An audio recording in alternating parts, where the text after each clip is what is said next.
Türkmenistan Beden Terbiýe Sport baradaky döwlet komitetiniň meýilnamasyna laýyklykda geçirilen ýaşlara gyzykly häsiýet mahsus bolýar.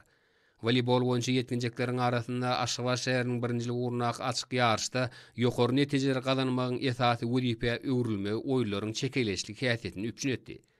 Aşgabat şäheriniň Beden Terbiýe Sport baradaky baş müdürliginiň guramagyna ýetginjekleriň arasynda geçirilen duşuklar hünärmellerde uly gyzyklanma döretdi.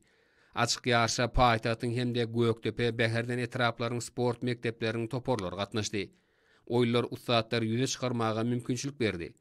Duşuklaryň her biri tälimçileriň ülk merkezinde boldy. Voleybolçylaryň maksady her bir oýunda ýeňişalanmakdan ibaratdyr. Ihlas erjellik belen sepkleriň başlangyjydyr. Şu häsiýetleriň voleybolçylara mahsus bolmagy gowandyrjydyr. Ýaşda ýedigen bir topory ýeňji boldy. Öz bolşy taýýarlygy öwrülen duşuklar milli ýygyndymyzyň düzümü üçin täze oýunçylary kesitlemäge ýardym eder. Şowly çykyş etmek toporlar üçin zerur bolup durýar. Bu ýagdaý her bir duşugyň gyzykly häsiýeti beslenmegini üpjün edýär. Oýullar türkmen voleybolunyň ustatlarynyň kemale gelýändigini görkezdi.